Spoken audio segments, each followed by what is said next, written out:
بسم الله الرحمن الرحيم.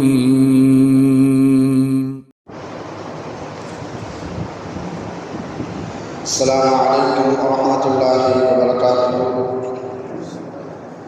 الحمد لله رب العالمين، والصلاة والسلام على أشرف المرسلين وعلى آله وصحبه وسلم. إن الحمد لله نحمده ونستعينه ونستغفره ونؤمن به ونتوكل عليه، ونعوذ بالله من شرور أنفسنا ومن سيئات أعمالنا. من يهده الله فلا مضل له ومن يضلله فلا هادي له، وأشهد أن لا إله إلا الله وحده لا شريك له، وأشهد أن محمدا عبده ورسوله. أما بعد، فيا أيها الناس أوصيكم عباد الله وإياي أولا بتقوى الله. قال الله تعالى: يا أيها الذين آمنوا اتقوا الله حق تقاته ولا تموتن إلا وأنتم مسلمون.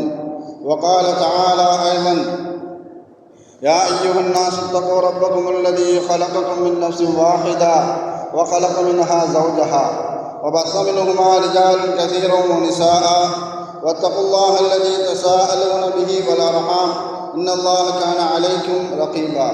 وقال تعالى أيضا: يا أيها الذين آمنوا اتقوا الله وقولوا قولا سديدا يصلح لكم أعمالكم ويغفر لكم ذنوبكم، ومن يطع الله ورسوله فقد فاز فوزا عظيما. صدق الله العلي العظيم. قال نبينا صلى الله عليه وسلم: فإن الأصدق الحديث كتاب الله، وخير الهدي هدي محمد صلى الله عليه وسلم، وشر الأمور محدثاتها، وكل محدثة بدعة، وكل بدعة ضلالة، وكل ضلالة في النار.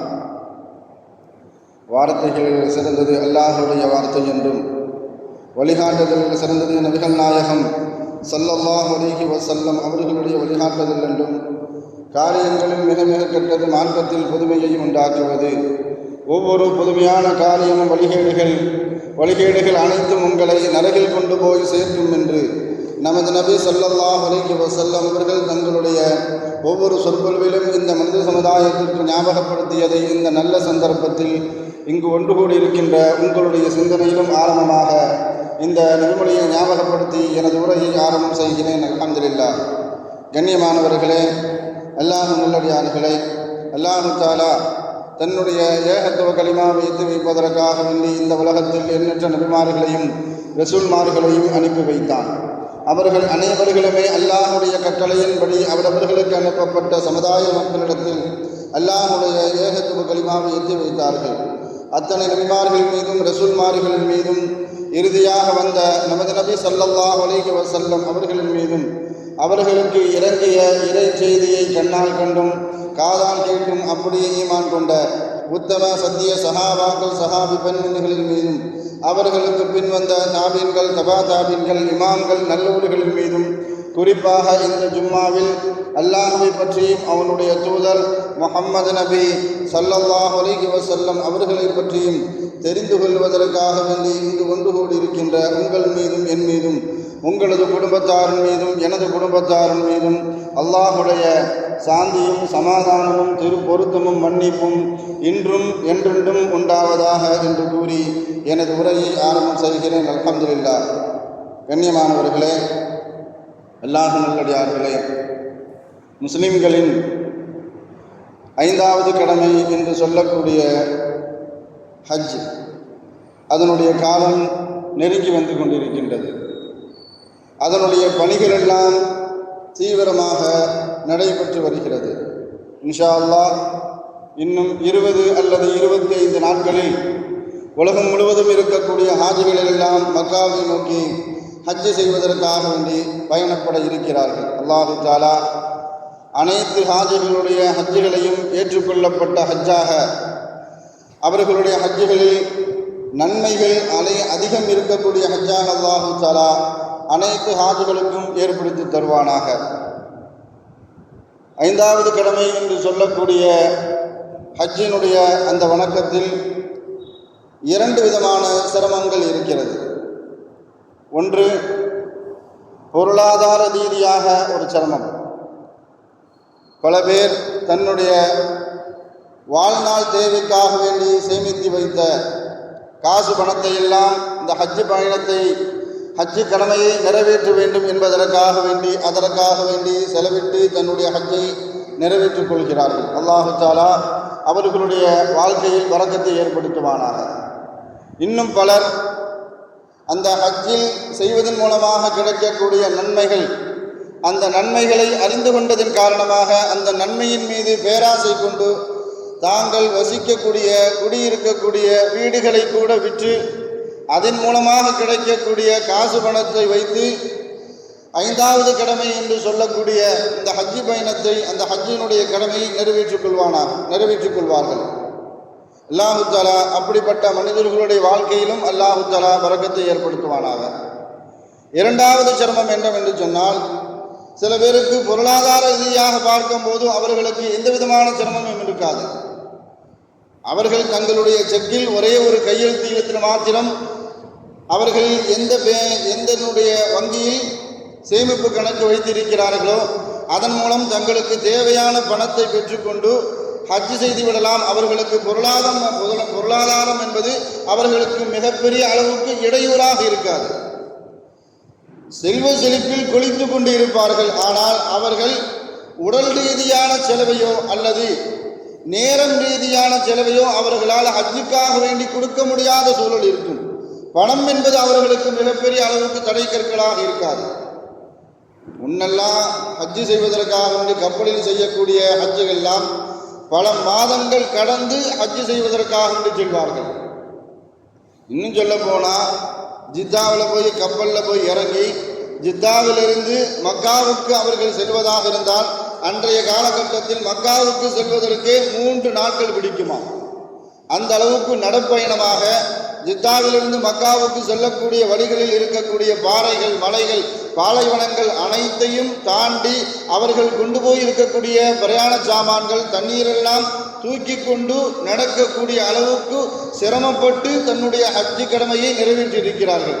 அன்றைய காலகட்டத்தில் அப்படிப்பட்ட ஒரு சிரமம், பொருளாதாரம் அல்லாத உடல் ரீதியான ஒரு சிரமம். நான் இன்றைய காலகட்டத்தில் அல்லாஹு தஆலா அதையெல்லாம் மிகப்பெரிய அளவுக்கு லேசாக்கி இருக்கிறான். கப்பல் பயணம் இல்லாமல் விமானம் ரீதியான பயணம் என்று சொன்னால் குறித்த நேரத்தில் பெறப்பட்டு குறித்த நேரத்தில் தாங்கள் சென்று அடையக்கூடிய அந்த விமான நிலையத்தில் சென்று அடைந்து விடுவார்கள். உலகத்தில் எங்கு இருந்தாலும் விமானத்தின் மூலமாக எந்த நேரத்தில் புறப்பட்டாலும் அவர்கள் குறித்த நேரத்தில் ஜித்தாவினுடைய ஏர்போர்ட்டில் போய் இறங்கிடுவாங்க. அது மாத்திரமல்ல, ஜித்தாவிலிருந்து மக்காவுக்கு ஏசி காரில் போவதாக இருந்தால் கிட்டத்தட்ட மக்காவுக்கு சென்று வந்தக்கூடியவர்கள், ஹஜ்ஜுக்கு செல்லக்கூடியவர்கள், உம்ராவுக்கு சென்று வந்தவர்கள் எல்லாம் சொல்லக்கூடிய நேர கணக்கு என்று பார்த்தால் கிட்டத்தட்ட ஜித்தாவிலிருந்து மக்காவுக்கு செல்லக்கூடிய நேர அளவு 50 நிமிடத்தில். ஒரு காலகட்டத்தில் 3 நாட்கள் பயணமாக இருந்த ஒரு கால அவகாசம் இன்றைய காலகட்டத்தில் 50 நிமிட கால அவகாசமாக அல்லாஹு தஆலா மாற்றி தந்து லேசாக்கி இருக்கிறான். ஆனால் சிரமம் இல்லையா என்று கேட்டால் எல்லா காலகட்டத்திற்கு ஏற்பது போல சிரமங்கள் அந்த ஹஜ்ஜினுடைய பயணத்தில் இருந்து கொண்டே தான் இருக்கிறது. ஹஜ்ஜினுடைய பயணத்தை பற்றி, ஹஜ்ஜை பற்றி அல்லாஹு தஆலா குர்ஆனில் சூரத்துல் பக்ராவில் 196வது வசனத்தில் அல்லாஹு தஆலா சொல்லி காட்டுவான், வஅத்திமுல் ஹஜ்ஜ வல் உம்ரத லில்லாஹ். ஹஜ்ஜையும் உம்ராவையும் அல்லாஹ்வுக்காக வேண்டி நீங்கள் நிறைவேற்றுங்கள் என்பதாக.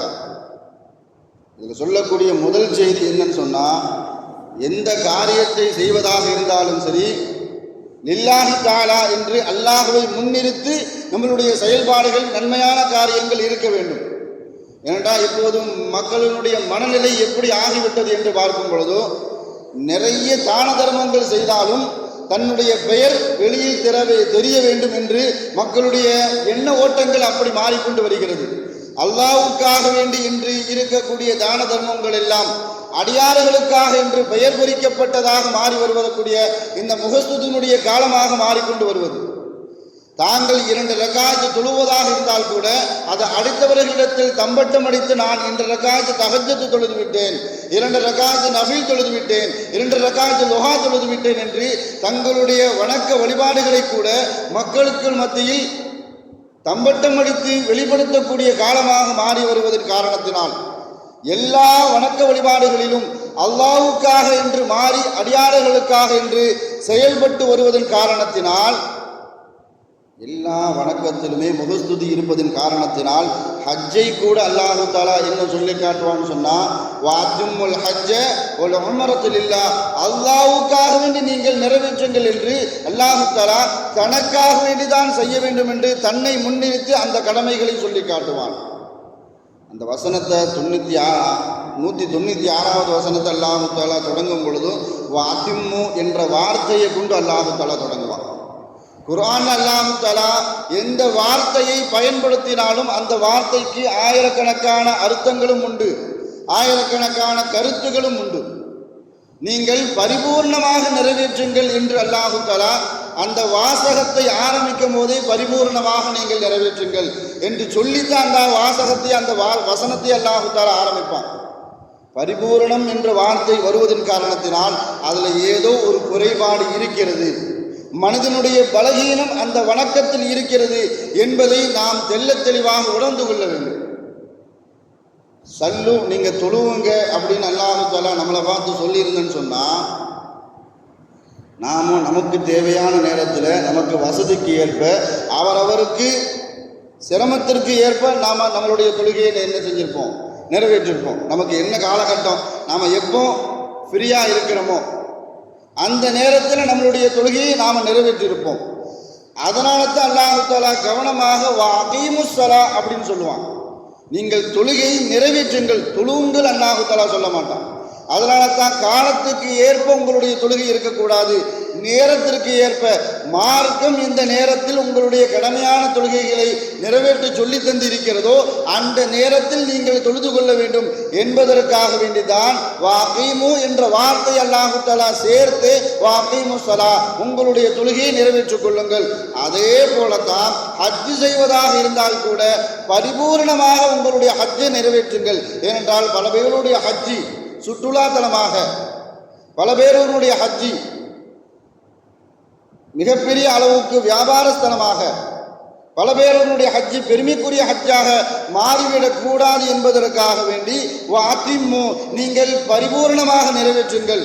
அதில் இருக்கக்கூடிய குறைபாடுகளை களைந்து, அதில் இருக்கக்கூடிய பலகீனத்தை நீங்கள் கவனித்து அந்த ஹஜ்ஜில் செய்யக்கூடிய கடமைகளில் செயல்பாடுகளை நீங்கள் சரியாக செய்ய வேண்டும். ஊன்றுகோலினுடைய வார்த்தையாகத்தான் அல்லாஹு தஆலா வஅதிம்மு என்ற வார்த்தை அல்லாஹு தஆலா பயன்படுத்தியிருப்பான்.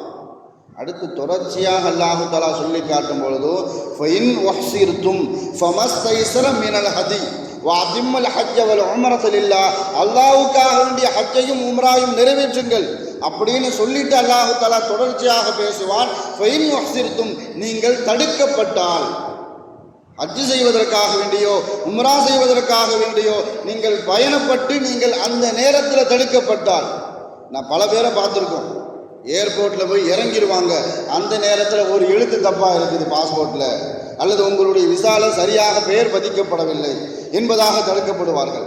சில பேர் மக்கால போய் இறங்கிடுவாங்க, அங்கே போய் ஹஜ்ஜினுடைய காலம் உம்ரானுடைய காலம் அனைத்துமே அவர்களுக்கு எப்படி கழியும் சொன்னால் நோய்வாய்ப்பட்டு இருப்பார்கள். முழுவதுமே அவர்களுடைய ஹஜ்ஜி உம்ராவுடைய காலம் மருத்துவமனையிலேயே கழியக்கூடிய சூழ்நிலையாக ஏற்பட்டுவிடும். அல்லாஹ் பாதுகாக்க வேண்டும். இது போன்ற தடைகள் ஏற்பட்டால், அல்லது அந்த காலகட்டத்தில் எல்லாம் கடல் பிரயாணம் செய்யக்கூடிய அந்த காலகட்டத்தில் கடல் கொள்ளையர்களுடைய தொல்லை, அதன் காரணத்தினால் சில பேர் ஹஜ்ஜி செய்வதற்கு பயந்தார்கள்.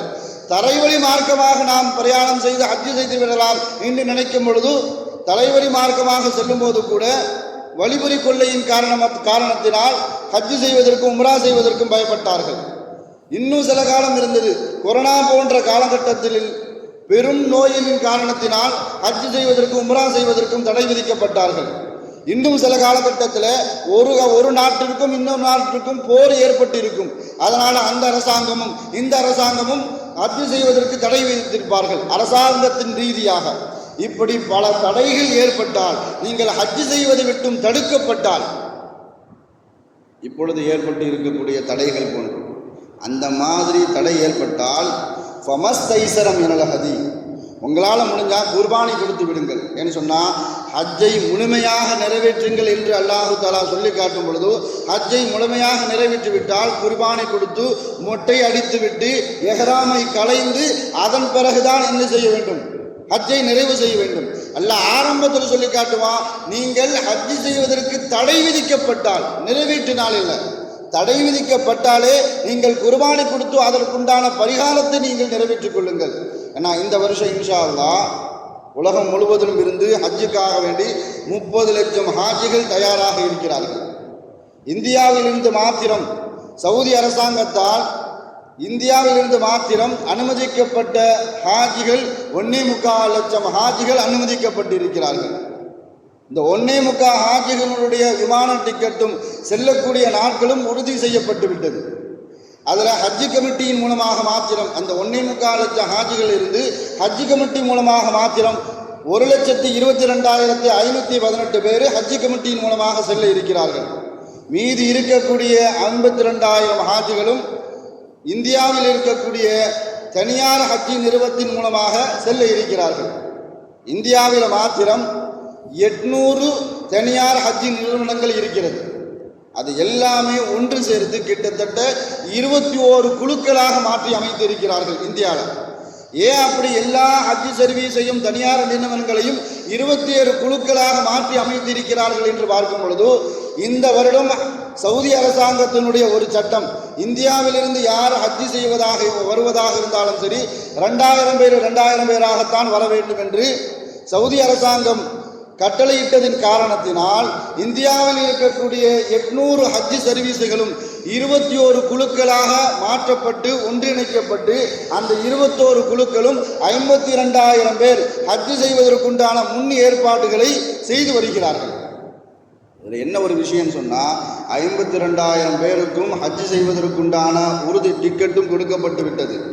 அவர்கள் நாட்களும் குறிக்கப்பட்டு விட்டது.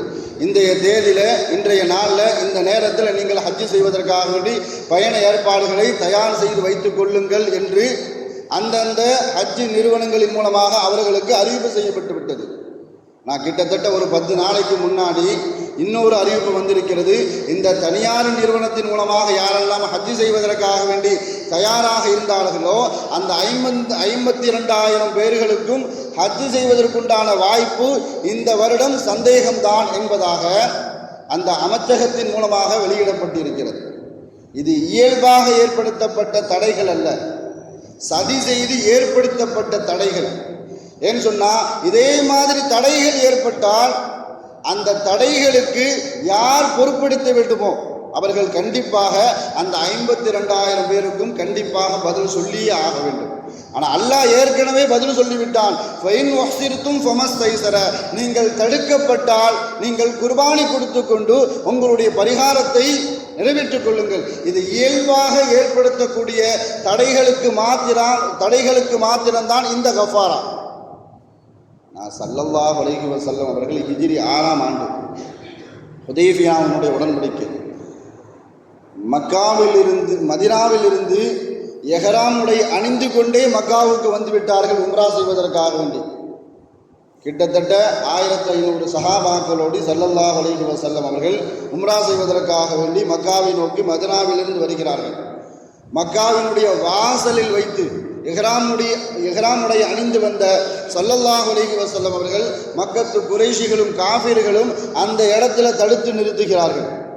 இஸ்லாத்திற்கு விரோதமான நிறைய ஒப்பந்த வார்த்தைகள், அந்த ஒப்பந்த வார்த்தைகளில் ஸல்லல்லாஹு அலைஹி வஸல்லம் அவர்கள் கையெழுத்திட்டார்கள். நிறைய சஹாபாக்கள், பெரும் சஹாபாக்கள் எல்லாம் கோபத்தினால் கொந்தளித்தார்கள். குறிப்பாக சொல்வதாக இருந்தால் உமர் ரலியல்லாஹு தஆலா அவர்கள், யா ரசூலல்லாஹ், நீங்கள் ஏன் அந்த ஒப்பந்த பத்திரத்தில் கையெழுத்திட்டீர்கள் என்று கேட்டார்கள். நமக்கு படைபலம் இருக்கிறது, ஆள்பலம் இருக்கிறது. பத்ர் போர் மாதிரி கிடையாது, உஹது போர் மாதிரி கிடையாது, கண்டக்கு போர் மாதிரி கிடையாது. நம்மளிடத்தில் ஆயுத பலம் இருக்கிறது, படைபலம் இருக்கிறது. நாம் ஏன் அவர்களுக்கு அடிபணிய வேண்டும் என்பதாக ஸல்லல்லாஹு அலைஹி வஸல்லம் அவர்களை எதிர்த்து உமர் ரலியல்லாஹு தஆலா அவர்கள் கேள்வி கேட்டார்கள். அப்போ சொன்ன ஸல்லல்லாஹு அலைஹி வஸல்லம் அவர்கள் சொன்ன ஒரே ஒரு வார்த்தை, அன ரசூலுல்லாஹ், நான் அல்லாஹ்வுடைய ரசூல். ஒப்பந்தமிட்ட பிறகு ஸல்லல்லாஹு அலைஹி வஸல்லம் அவர்கள் எந்த இடத்தில் தடுக்கப்பட்டார்களோ அதே இடத்துல குர்பானி கொடுத்தார்கள், மொட்டையடித்தார்கள், இஹ்ராமை களைந்தார்கள், மறுபடியும் மதீனாவுக்கு சென்றார்கள். இந்த செயலை பார்த்து அல்லாஹு தஆலா சொன்ன வார்த்தை இன்னா ஃபதஹனா லக ஃபதஹம் முபீனா, தெளிவான வெற்றின்னு அல்லாஹு தஆலா சொல்லி காட்டினான். இது முஸ்லிம்களுக்கு கிடைத்த, மூமின்களுக்கு கிடைத்த தெளிவான வெற்றி. ஆனால் முஸ்லிம்கள் நினைத்து கொண்டிருந்தார்கள் நாம் இந்த விஷயத்தில் தோற்றுவிட்டோம் என்று நினைத்தார்கள். ஆனால் அல்லாஹு தஆலா மறு வருடம் ஹிஜ்ரி 7ஆம் ஆண்டு எந்த அளவுக்கு அல்லாஹு தஆலா முஸ்லிம்களுக்கு உம்ரா செய்வதற்கு வசதி ஏற்படுத்தி கொடுத்தான் என்று பார்க்கும் பொழுது, இவர்கள் உம்ராவுக்காக வேண்டி மக்காவுக்கு சென்ற நேரத்தில் மக்காவில் இருக்கக்கூடிய யாரெல்லாம் ஹிஜ்ரி 6ல் தடை கற்களாக இருந்தார்களோ, முஸ்லிம்கள் மக்காவுக்குள்ளேயே வரக்கூடாது என்பதாக யாரெல்லாம் தடுத்தார்களோ அனைத்து மக்களும் மக்காவை விட்டு வெளியேறி மக்காவின் வெளிப்பகுதியில் இருக்கக்கூடிய மலையில் போய் தங்கிட்டாங்க. கிட்டத்தட்ட 3 நாட்கள் 4 நாட்கள் அந்த மக்காவிலேயே தங்கிட்டாங்க. முஸ்லிம்கள் அந்த 3 நாட்களும் 4 நாட்களும் எந்த விதமான தொந்தரவும் இல்லாமல், எந்த விதமான தடைகளும் இல்லாமல் நிம்மதியான நிலையில உம்ராவை நிறைவேற்றினார்கள். இது ஹிஜ்ரி 7. ஒரு தடவை தடுக்கப்பட்டார்கள். ஹிஜ்ரி 7 அல்லாஹு தஆலா இப்படிப்பட்ட வாய்ப்பையும் வசதியையும் முஸ்லிம்களுக்கு அல்லாஹு தஆலா ஏற்படுத்தி கொடுத்தான். ஏன்னா இயல்பாக ஏற்படுத்தப்பட்ட தடைகள் அல்ல, வேணுமென்றே சதி செய்து ஏற்படுத்தப்பட்ட தடைகளுக்கு அல்லாஹு தஆலா இப்படிப்பட்ட ஒரு வழிகாட்டுதலை அல்லாஹு தஆலா ஏற்படுத்தி கொடுத்தான். ஹிஜ்ரி 8ஆம் ஆண்டு, ஹிஜ்ரி 7ல் மக்கா ஸல்லல்லாஹு அலைஹி வஸல்லம் அவர்களுடைய கட்டுப்பாட்டில் இல்லை. இருந்தாலும் காஃபிர்களும் எதிரிகளும் மக்காவை விட்டும் வெளியேறக்கூடிய சூழலை அல்லாஹு தஆலா ஏற்படுத்தி கொடுத்தான். ஹிஜ்ரி 8ல் போரே செய்யாம மக்காவை அல்லாஹு தஆலா அன்பளிப்பா கொடுத்தா. மக்கா முழுவதும் ஸல்லல்லாஹு அலைஹி வஸல்லம் அவர்களுடைய கட்டுப்பாட்டில் வந்தது. ஹிஜ்ரி 9ல் ஸல்லல்லாஹு அலைஹி வஸல்லம் அவர்கள் அபூபக்கர் சித்தீக் ரலியல்லாஹு அவர்களுடைய தலைமையில் சில சஹாபாக்களுடைய குழுவை ஹஜ் செய்வதற்காக வேண்டி அனுப்பி வைத்தார்கள். ஹிஜ்ரி 10ஆம் ஆண்டு 1,24,000 சஹாபாக்களோடு ஸல்லல்லாஹு அலைஹி வஸல்லம் அவர்கள் ஹஜ்ஜத்துல் வதா என்று சொல்லக்கூடிய தன்னுடைய முதல் ஹஜ்ஜும் கடைசி ஹஜ்ஜையும் ஸல்லல்லாஹு அலைஹி வஸல்லம் அவர்கள் நிறைவேற்றினார்கள். ஹிஜ்ரி 6ல் தடுக்கப்பட்டார்கள். ஹிஜ்ரி 7, ஹிஜ்ரி 8, ஹிஜ்ரி 9, ஹிஜ்ரி 10 கிட்டத்தட்ட 5 வருடமும் ஸல்லல்லாஹு அலைஹி வஸல்லம் அவர்களுக்கும் முஸ்லிம்களுக்கும் சாதகமாக அந்த ஹஜ்ஜினுடைய பயணத்தையும் உம்ராவுடைய பயணத்தையும் அல்லாஹு தஆலா லேசாக்கி கொடுத்தான். அது போன்ற ஒரு சிக்கலைத்தான் இன்றைய காலகட்டத்தில் மிகப்பெரிய சதி செய்து அந்த 52,000 பேரும் தடுக்கப்பட்டிருக்கிறார்கள் ஹஜ்ஜி பயணத்திலிருந்து. மிகப்பெரிய ஒரு வணக்கசாலி இறைநேசர் என்று அறியப்படக்கூடிய ஜுனைதுல் பகதாதி ரஹ்மத்துல்லாஹி அலைஹி அவர் ஹஜ் செய்யக்கூடிய காலகட்டத்தில், ஹஜ் செய்து முடித்த பிறகு ஹஜ்ஜினுடைய காலகட்டத்தில் அவர்களுடைய உள்ளத்தில் ஒரு நெருடல், நம்முடைய ஹஜ்ஜெல்லாம் ஏற்றுக்கொள்ளப்படுமா, நாம் செய்த ஹஜ்ஜி ஏற்றுக்கொள்ளப்படுமா என்பதாக அவர்களுடைய உள்ளத்தில் ஒரு விதமான ஒரு சிந்தனை, ஒரு விதமான ஒரு நெருடல். இது நம்மளுடைய எல்லாருடைய உள்ளத்திலும் நமக்கு இருக்க வேண்டும். நாம் தொழுகக்கூடிய தொழுகைகள் ஏற்றுக்கொள்ளப்படுமா, நாம் வைத்த நோன்புகள் ஏற்றுக்கொள்ளப்படுமா, நாம் கொடுக்கின்ற சதகாக்கள் ஜகாத்துக்கள் அல்லாஹ்வின் மூலமாக ஒப்புக்கொள்ளப்படுமா என்ற அந்த சிந்தனை நம்மளுடைய எல்லாருடைய உள்ளத்திலும் இருக்க வேண்டும் என்று. அப்படி இருந்தால் மாத்திரம்தான் அடுத்தடுத்த வணக்கங்களை நாம் சரியாக செய்வதற்கும் அல்லாஹு தஆலா ஒரு ஊந்துகோலாக கொடுப்பான். அப்போ அவர்களுடைய உள்ளத்தில் அல்லாஹு தஆலா ஒரு இல்ஹாம போடுறான். தமாஸ்கஸில் இருக்கக்கூடிய ஒரு செருப்பு வியாபாரி ஷரீப் என்று சொல்லக்கூடிய அவர்களுடைய ஹஜ்ஜை அல்லாஹு தஆலா பரிபூர்ணமாக சிறப்பான முறையில் ஏற்றுக்கொண்டான் என்ற ஒரு இல்ஹாமை அல்லாஹு தஆலா ஜுனைதுல் பகதாதி ரஹ்மத்துல்லாஹ் அவர்களுடைய உள்ளத்தில் அல்லாஹு தஆலா போட்டுட்டான். அன்றைய இந்த காலகட்டத்தில் கிட்டத்தட்ட லட்சக்கணக்கில் என்ன செய்கிறாங்க, ஹாஜிகள் போகிறாங்க. 30 லட்சம் பேர் இந்த வருஷம் போனாங்க அப்படின்னு சொன்னால், போன வருஷம் கிட்டத்தட்ட பதிவு செய்யப்பட்ட ஹாஜிகள் 35 லட்சம். ஆனால் அதற்கு அடுத்தபடியாக அதிகப்படியாக வந்ததின் காரணத்தினால தான் சென்ற வருடம் மிகப்பெரிய ஒரு சிரமங்களுக்கும் சிக்கலுக்கும் ஹாஜிகள் ஏற்படுத்தப்பட்டார்கள். ஆனால் ஜுனைதுல் பகதாதி அவர்களுக்கு இல்ஹாமின் மூலமாக அறிவிக்கப்பட்டது, தமாஸ்கஸில் இருக்கக்கூடிய ஷரீஃப் என்று சொல்லக்கூடிய ஒரு செருப்பு வியாபாரியுடைய ஹஜ்ஜை அல்லாஹு தஆலா பரிபூர்ணமாக ஏற்றுக்கொண்டான். இப்போ ஹஜ்ஜில் போய் அவரை தேட முடியாது. ஹஜ்ஜினுடைய காலம் முடிந்து தமாஸ்கஸ்க்கு சென்று அந்த செருப்பு வியாபாரி ஷரீஃப் யார் என்று விசாரித்து அவரிடத்துல போய் விசாரிக்கிறாங்க. இந்த வருஷம் நீங்கள் ஹஜ்ஜுக்கு வந்தீங்களா அப்படின்னு கேட்குறாங்க. ஜுனைதுல் பகதாதி இல்லை, நான் ஹஜ்ஜி செய்யலைன்னு சொல்கிறாங்க. அல்லாஹு தஆலா இல்ஹாமின் மூலமாக சொன்ன செய்தி, அவருடைய ஹஜ்ஜி ஒப்புக்கொள்ளப்பட்டு விட்டது. நான் இவங்க போய் நேரடியாக ஷரீஃபிட விசாரிக்கும் பொழுது நான் ஹஜ்ஜிக்கே வரலன்னு சொல்கிறாங்க. அப்போ அவர்களுக்கு இலகாமாக போடப்பட்ட விஷயம் பொய்யாக ஆகிவிடுமோ என்ற பயத்தில் கேட்குறாங்க, நீங்கள் ஹஜ்ஜி செய்வதற்காக வேண்டி ஏதாவது ஏற்பாடு செய்தீர்களா அப்படின்னு கேட்கும்போது, ஆமாம் நான் ஏற்பாடு செஞ்சேன். அந்த நேரத்தில் தான் என்னுடைய மகன் அழுது கொண்டே வந்தான். என்னுடைய மகன் அழுது கொண்டே என்னிடத்தில் வந்தான். அவனிடத்தில் காரணத்தை கேட்கும் பொழுது, என்னுடைய அண்டை வீட்டுக்காரர்கள் கறி சமைத்து சாப்பிட்டு கொண்டு இருக்கும் பொழுது இவனுக்கு தராமல் இவனை விரட்டி விட்டு விட்டார்கள். அந்த வருத்தத்தில் அவன் என்னிடத்தில் அழுது கொண்டே வந்தான். ஏன்னா எனக்கும் என்னுடைய அண்டை வீட்டுக்காரர்களுக்கும் சுமூகமான உறவு இருக்கக்கூடிய சூழலில் என்னுடைய மகனுக்கு அவர்கள் சமைத்த கறியை கொடுக்காததன் காரணத்தை கேட்பதற்காக வேண்டி அவர்களிடத்தில் போனேன். அவங்க அந்த நேரத்தில் சமைத்த அந்த கறியை சாப்பிட்டு கொண்டு இருந்தார்கள். நான் ஏன் என் மகனுக்கு நீங்கள் கொடுக்கல அப்படின்னு கேட்கும் பொழுதும், எங்களுடைய வியாபாரத்தில் மிகப்பெரிய ஒரு நஷ்டம் ஏற்பட்டு விட்டது. அந்த அண்டை வீட்டுக்காரர்கள் ஜுனைதுல் பக்தாதி ரஹ்மத்துல்லாஹ் அவர்கள் சந்திக்க சென்ற ஷரீஃபிடம் அவர்கள் சொன்ன அந்த பதில், எங்களுடைய வியாபாரத்தில் மிகப்பெரிய ஒரு நஷ்டம் ஏற்பட்டு விட்டது. அதன் காரணத்தினால் நாங்கள் பல நாட்களாக பட்டினி கிடக்கின்றோம். நாங்கள் பல நாட்களாக சாப்பிடவில்லை, பட்டினி கிடக்கின்றோம். இன்னைக்கும் சாப்பிடவில்லை என்றால் எங்களுடைய உயிர் போகிவிடுமோ என்ற பயத்தின் காரணமாக ஒரு செத்த ஆடு எங்களுக்கு கிடைத்தது. அது மற்ற நேரங்களில் சாப்பிடக்கூடாது என்று இருந்தாலும் கூட இதே மாதிரி இக்கட்டான சூழ்நிலையில் சாப்பிட்டு கொள்ளலாம் என்ற மார்க்க அனுமதியின் காரணத்தினால் அதை சாப்பிடுவதற்கு நாங்கள் முற்பட்ட போது எங்களிடத்தில் உங்களுடைய மகன் வந்தான். எங்களுக்கு அது ஹலால், உங்களுடைய மகனுக்கு அது ஹராம். அதன் காரணத்தினால்தான் அந்த சமைத்த ஆட்டை நாங்கள் சாப்பிட்டோம், உங்களுடைய மகனுக்கு நாங்கள் கொடுக்கவில்லை என்ற காரணத்தை சொன்ன உடனே அந்த ஷரீஃப் அவர் என்ன செய்கிறாருன்னு சொன்னால், நம்ம பக்கத்து வீட்டில் இவ்வளோ பெரிய கஷ்டப்படக்கூடிய மக்கள் இருக்கிறார்களா என்று நினைத்து நான் ஹஜ்ஜுக்காக வேண்டி சிறுக சேமித்து வைத்த அந்த பணத்தை அவர்களுடைய கடனை அடைப்பதற்காக வேண்டி நான் கொடுத்து விட்டேன். இந்த கடனை அடைப்பதற்காக வேண்டி கொடுத்து விட்டதன் காரணத்தினால் அல்லாஹ் தஆலா என்னுடைய ஹஜ்ஜை ஒப்புக்கொண்டு இருக்கலாம். ஹஜ்ஜுக்கு தேவை இஹ்லாஸான நிய்யத்து. ஏன்னு சொன்னால், ஒவ்வொரு வருடமும் 6 லட்சம் பேர் ஹஜ்ஜுக்கு போகிறாங்க அப்படின்னு சொன்னால் 60,000 ஹாஜிகளுடைய ஹஜ்ஜுகளை மாத்திரம்தான் அல்லாஹ் தஆலா ஒப்புக்கொள்கிறான். ஏன்னு சொன்னால், பல பேர்களுடைய உள்ளத்தில் இஹ்லாஸான எண்ணம் இல்லை. அங்கே போயும் கூட அவர்களுடைய ஹஜ்ஜினுடைய கிரைகைகளை அமல்களை செய்யும் போது கூட அவர்களுடைய உள்ளத்தை பார்த்து அல்லாஹ் தஆலா அவர்களுடைய ஹஜ்ஜை ஏற்றுக்கொள்கிறான். இந்த காரணத்தினால தான் ஜுனைதுல் பக்தாதி ரஹ்மத்துல்லாஹ் அவர்களுடைய உள்ளத்தில் ஏற்பட்ட அந்த உதித்தல், அந்த இல்ஹாம், தமாஸ்கஸில் இருக்கக்கூடிய ஒரு செருப்பு வியாபாரியுடைய ஹஜ்ஜை அல்லாஹ் தஆலா ஏற்றுக்கொண்டான், சிறப்பான முறையில் ஏற்றுக்கொண்டான் என்ற காரணம் அவர்களுக்கு இல்ஹாமாக உதிக்கப்பட்டதின் காரணம் அவர்களின் உள்ளத்தில் ஏற்பட்ட அந்த இல்ஹாமான பரிசுத்தமான அந்த எண்ணம், அந்த எண்ணத்தின் காரணத்தினால் அவர்களுடைய ஹஜ் அல்லாஹ் தஆலா ஏற்றுக்கொண்டான். ஒவ்வொரு வருடமும் லட்சக்கணக்கான ஹாஜிகள் பயணப்படுகிறார்கள். நான் எல்லா ஹாஜிகளுடைய ஹஜ்ஜும் ஏற்றுக்கொள்ளப்படுகிறதா, அது அல்லாஹ் ஆலம்.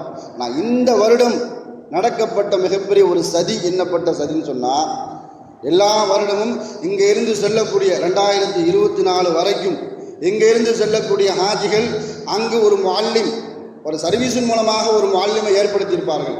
அவர்களிடத்தில் நேரடியாக மொத்த பணத்தையும் அவர்களிடத்தில் செலுத்திவிட வேண்டும். சவுதியில் இருக்கக்கூடிய முஅல்லிமிடம் செலுத்திவிட வேண்டும். அவர்கள் என்னன்னு சொன்னால், இங்கிருந்து செல்லக்கூடிய ஹாஜிகள் அரஃபாவில், மினாவில், முஸ்தலிஃபாவில் தங்கக்கூடிய அவர்களுடைய தங்கும் இடத்தை உறுதி செய்து விடுவார்கள். அங்கு ஏற்படக்கூடிய அனைத்து செலவுகளுக்கும் அந்த பணத்தை வைத்து அவர்கள் அட்ஜஸ்ட் பண்ணி கொள்வார்கள். அப்படித்தான் கடந்த வருடம் வரைக்கும் அதுதான் ஒரு பழக்கம். நான் இந்த வருடம் எப்படிப்பட்ட ஒரு பழக்கத்தை, ஒரு மாற்றத்தை இந்திய அரசாங்கம் கொண்டு வந்தார்கள் சொன்னால், நீங்கள் நேரடியாக முஅல்லிமிடம் பணத்தை செலுத்தக்கூடாது, அந்த பணத்தை எங்களிடத்தில் தர வேண்டும். அதாவது நீங்கள் ஹஜ்ஜி கமிட்டியிடம் கொடுத்து விட்டால் ஹஜ்ஜி கமிட்டி சவுதியில் இருக்கக்கூடிய அந்த ஹஜ்ஜி மினிஸ்டரிடம் கொடுத்து விடுவார்கள். சவுதியில் இருக்கக்கூடிய இந்திய அரசாங்கத்திடம் நீங்கள் கொடுத்து விட்டால் அவர்கள் சவுதியில் இருக்கக்கூடிய ஹஜ்ஜி மினிஸ்டரிடம் அதை செலுத்தி விடுவார்கள்.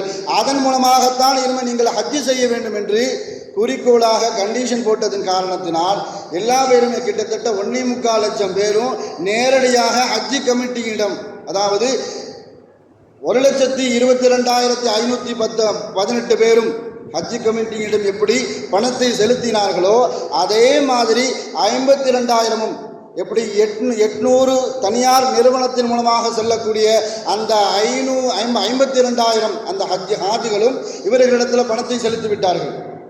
ஏற்பட்ட பெரிய சிக்கல் என்னன்னு சொன்னால், ஹஜ்ஜி கமிட்டியின் மூலமாக செலுத்தப்பட்ட பணத்தை இந்திய அரசாங்கம் செலுத்திவிட்டது. அந்த தனியார் நிறுவனத்தின் மூலமாக செலுத்தப்பட்ட பணத்தை சவுதி அரசாங்கத்திடம் இந்திய அரசாங்கம் கொடுக்கவே இல்லை. அதுதான் யதார்த்தமான உண்மை. இதன் காரணத்தினால அந்த அமைச்சகத்தினுடைய அந்த அமைச்சர் வெளியில் வந்து பத்திரிகைக்கு பேட்டி கொடுக்கும் பொழுது, தனியார் நிறுவனங்களிடத்தில் இருந்து எங்களுக்கு பணம் வரும் தாமதம் காரணத்தினால் ஹஜ்ஜி அரசாங்கம் இவர்களுக்காக வேண்டி ஒதுக்கப்பட்ட அந்த இடத்தை மற்றவர்களுக்கு கொடுத்து விட்டார்கள் என்ற ஒரு பொய்யான ஒரு பேட்டியை உலக மன்றத்திற்கு தெரிவித்திருக்கிறார்கள். ஆனால் இது போன்ற சதிகாரர்களை பற்றி அல்லாஹு தஆலா குர்ஆனில் சொல்லி காட்டும் பொழுது, ஒமன் அஸ்லமு மிம்மன் மனஅ மஸாஜித அன் யذ்குர ஸ்மல்லாஹ், யார் அல்லாஹுடைய பெயரை சொல்வதற்கு பள்ளிவாசலை விட்டும் தடுக்கின்றார்களோ, இந்த வசனம் நேரடியாக காபா சம்பந்தப்பட்ட விஷயத்திற்காக வேண்டி அல்லாஹு தஆலா இறக்கிய இறை வசனம். நேரடியாக காபாவோடு தொடர்புடைய இந்த வசனத்தை கொண்டுதான் இது போன்று ஆஜிகளை தடுக்கக்கூடியவர்களுக்கு அல்லாஹு தஆலா பகிரங்கமாக அல்லாஹு தஆலா எச்சரிக்கை கொடுக்கின்றான். எந்த அளவுக்குன்னு சொன்னால், மிகப்பெரிய அநியாயக்காரர்கள் யார் தெரியுமா? யார் மஸ்ஜிதுகளை விட்டும் பள்ளிவாசல்களை விட்டும் வணக்கசாலிகளை அல்லாஹுடைய பெயர் கூற விடாமல் தடுக்கின்றார்களோ அவர்கள்தான் மிகப்பெரிய அநியாயக்காரர்கள். அவர்களுக்கு இவ்வுலகத்திலும் வேதனை உண்டு, மறுமையிலும் அவர்களுக்கு மிகப்பெரிய ஒரு வேதனை உண்டு என்பதாக அல்லாஹு தஆலா சூரத்துல் பக்ராவில் ஒரு வசனத்தின் மூலமாக இது போன்ற சதிகாரர்களை அல்லாஹு தஆலா மிகப்பெரிய அளவுக்கு எச்சரிக்கக்கூடிய ஒரு வசனம் மாத்திரமல்ல, நேரடியாக காபாவோடு தொடர்புடைய வசனம்தான் இந்த வசனம். இந்த வசனத்தின் மூலமாக அல்லாஹு தஆலா சொல்ல வரக்கூடிய ஒரு விஷயம் என்னன்னு சொன்னால், இது போன்றவர்களுக்கு அல்லாஹு தஆலா வருங்காலத்தில் ஒன்றும் ஹிதாயத்தை கொடுக்கணும். இது போன்ற சதிவேலைகளில் ஈடுபடாமல் அளவுக்கு அல்லாஹு தஆலா அவர்களுக்கு ஹிதாயத்தை கொடுக்கணும். அல்லாஹு தஆலா அல்லது அந்த வசனத்தில் எந்த எச்சரிக்கை சொல்லை அல்லாஹு தஆலா செய்திருக்கிறானோ அந்த எச்சரிக்கைக்கு பாத்திரமாக அல்லாஹு தஆலா இது போன்ற சதிகாரர்களை அல்லாஹு தஆலா அழித்தொழிக்க வேண்டும் என்பதாகத்தான் நம்மளுடைய துஆவாக இருக்க வேண்டும். ஏன்னு சொன்னால், எத்தனையோ வல்லரசர்கள் எத்தனையோ நாடுகளை ஆட்சி செய்திருக்கிறார்கள். எப்பொழுது ஹஜ்ஜினுடைய விஷயத்தில் கை வைத்தார்களோ அவர்களுடைய வல்லரசர்கள் வீழ்ச்சிக்கு காரணமாக எத்தனையோ வல்லரசர்கள் ஆதாரமாக இருக்கிறது. உதாரணத்துக்கு சொல்வதாக இருந்தால் சிலுவை போரில் 90 ஆண்டு காலம் பைத்துல் முகத்தஸ் சிலுவை வீரர்களிடத்தில் தான் இருந்தது. 90 வருஷம் வரைக்கும் அவர்களுடைய கட்டுப்பாட்டில் பைத்துல் முகத்தஸ் சுற்றி இருக்கக்கூடிய பகுதிகள் எல்லாம் சிலுவை போர்களுடைய சிலுவை வீரர்களிடத்தில் தான் இருந்துச்சு. எப்பொழுது ஹாஜிகளுடைய விஷயத்தில் அவர்கள் கை வைத்தார்களோ அன்றிலிருந்து அவர்களுடைய வீழ்ச்சி அன்றிலிருந்து ஆரம்பமானது. ஏன்னு சொன்னால், அல்லாஹு தஆலா குர்ஆனின் மூலமாக எச்சரிப்பது போல அவர்களுக்கு வேதனை வெகு சீர்திருக்கத்தில் வந்தது. அல்லாஹு தஆலா அது போன்ற சதிகாரர்களிடத்திலிருந்து இந்த ஹாஜிகள் செய்யக்கூடிய அமல்களையும் அல்லாஹு தஆலா காத்தருள் புரிவானாக என்று கூறி எனது வார்த்தையை முடித்துக் கொள்கிறேன். வாஹிர் தாவானா அல்ஹம்துலில்லாஹி ரப்பில் ஆலமீன்.